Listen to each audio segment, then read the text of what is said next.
has given successfully explained about the atom and its while the electron is revolving around the orbital, and at the same time he has given that the Rutherford's he has by taking the Rutherford's postulates, applying the quantum theory and as well as the classical mechanics, he has given his postulates, and he is given the some of the successful theory, means Bohr theory successfully explained about some of the postulates. Those are that in that when the subatomic particles like electrons are governed by the laws of quantum mechanics, means here we are taking the subatomic particles. He explained about the subatomic particles like electrons, protons, neutrons, subatomic particles. Whenever it is that he like electrons are governed by the laws of quantum mechanics, by the laws of quantum mechanics. He successfully explained about the subatomic particles like about the electrons and the positive charge which is concentrated at the center of an atom,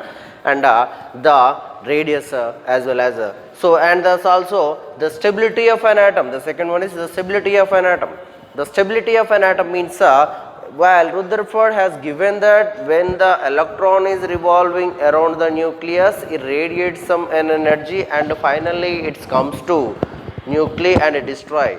He said about in the postulates, but by taking that he objected or explained, and by modifying the postulates of Rutherford, Bohr has given about that while the electron is revolving in a possible orbits means those are the stationary orbits. Those orbits are called stationary orbits.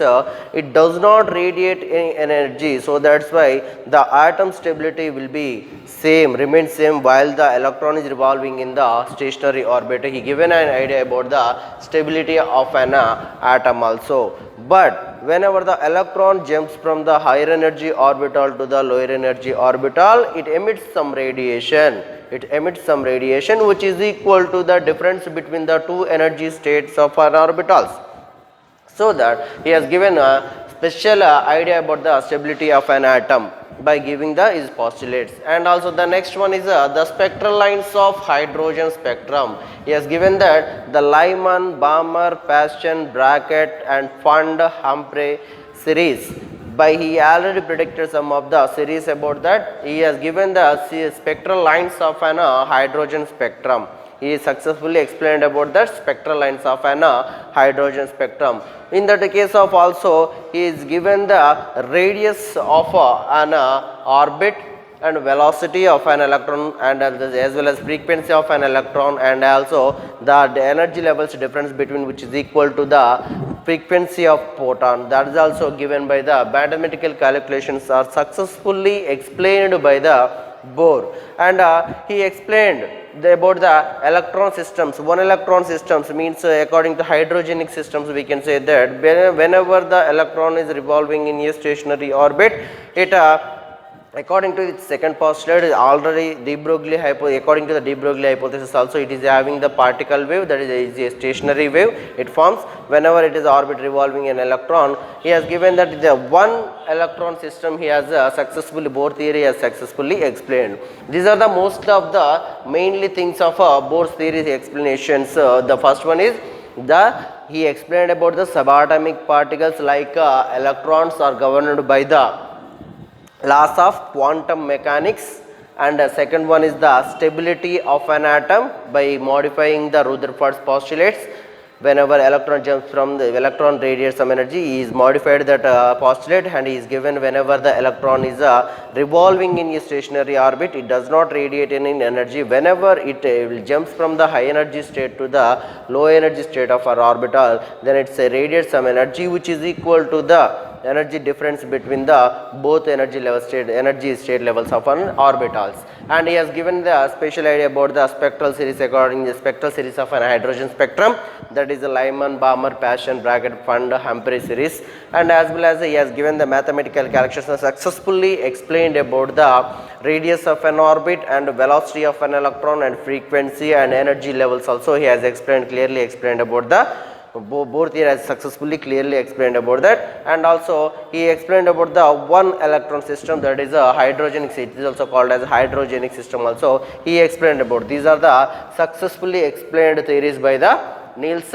Bohr. And then what are the some of the failures or drawbacks also there, the some of the, it can be said as the limitations of Bohr theory, which is not explained by the Niels Bohr theory. The Bohr theory did not explain, did not give any specific idea about the some of the issues. So those are the limitations of Bohr theory. The limitations of, so these are the limitations of Bohr theory. In that limitations of Bohr theory, what the Bohr theory did not explain, did not give any specific idea about the Bohr. Bohr's model cannot be extended to mere two electron system. Means whenever hydrogen is having one electron and helium, lithium, beryllium, boron, those are elements are having more than one electrons. The Bohr theory did not give any idea, did not explain about that two electron atoms. It could not explain multi-electron atoms. Multi-electron atoms means he has given only when the hydrogen atom, means the one electron is revolving around the nucleus, then about that hydrogen atom only the Bohr has given the idea, but he did not give any explanation about that multi-electron orbit, multi-electron atom. So this is the one of the drawback or limitation for the Bohr theory, about that the did not give any idea about the multi-electron atoms. The next one is the theory did not explain why orbits of electrons are taken as circular. Means the electrons is revolving around the nucleus in a circular orbit. In a circular orbit. But here we can say that the electrons only is taking a circular orbit, which is not the elliptical path is also. Elliptical is also possible. Elliptical path is also possible for the orbit. So why he did not explain why the elliptical is also possible? Only the atoms are, only the electrons are taking into the circular orbit only. Why that? Which the elliptical orbit is also possible. He did not explain, he did not give any idea about that. This is also one of the limitation of Bohr theory. And he did not explain whenever the electrons are having the electrostatic force between the multi-electrons, whenever the atom is consist of multi-electrons, then the between the electrons some of electrostatic force acts. He did not give any idea about it necessarily, definitely whenever this is there is having the electron is having the negative charge, and another whenever the multi-electrons are in the atoms, then both the electrons, some of the electrostatic force definitely will appear in the, necessarily appears in the electron, between the electrons, electrostatic force. He did not explain about that the total necessarily appear in multi-electrons. He did not give any idea about that the electrical forces. He did not mention about that. So that it does not include the electrical forces between electrons which necessarily appear in multi-electron atoms. Means if in case of one electron is revolving in this and another electron is if the another electron is revolving in another orbital, then the sum of the electrostatic force, or whenever they in the same orbital some of the electrons are revolving between the electrons, there is a electrostatic force will be acts between that. Bohr did not included this matter, electrostatic forces between acting between the two electrons in multi-electron atoms. He did not mention about that. So this is also one of the limitation of Bohr theory. He did not explain about the matter, and he did not give any specific fine structure of spectral lines. Means whenever he is giving the spectral lines, when the fine structure of the spectral lines, even in hydrogen atom also, he did not give any idea about the spectral lines in fine structure of spectral lines in Bohr theory, about the Bohr theory, and unable to explain the relative intensities of spectral lines. Whenever the electron jumps from the energy orbital to the low energy orbital, according to the spectral lines, the difference, the energy level difference between the spectral lines, he did not mention, he did not give any intensity of the spectral lines in the Bohr theory. And it is used for the, it is not used for the, means whenever it is in the qualitative explanation, quantitative explanation about the chemical bonding. Whenever chemical bonding is taken, the explanation about the quantitative analysis, quantitative explanation, it did not give any idea about the, it did not use it for the Bohr theory, did not use it for the quantitative explanation of chemical bonding between the chemicals. There is a bonding, in that bonding it did not explain about that matter, and it does not give any idea information regarding the distribution and arrangement of electrons. Because Bohr has given in hydrogen atom only there is a one electron remains, so that he give an idea about the only about the single electron only. He did not give any distribution of electrons in the atom and the arrangement of electrons in the atom, where the what is the arrangement in the electrons in the atom, and when he told that the positive charge concentrated the center of an atom about the, he supported that Rutherford's Goldfile method, the total positive charge is situated at the center of an atom called core, is named as nucleus.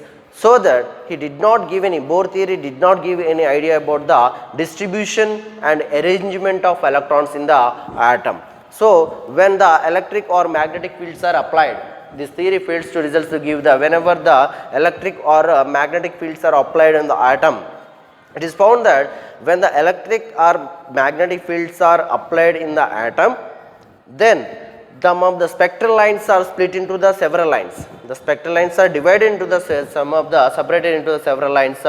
This former effect is called as a Stark effect, and also for later it is known as a Zeeman effect. He did not explain about the Stark effect and Zeeman effect also.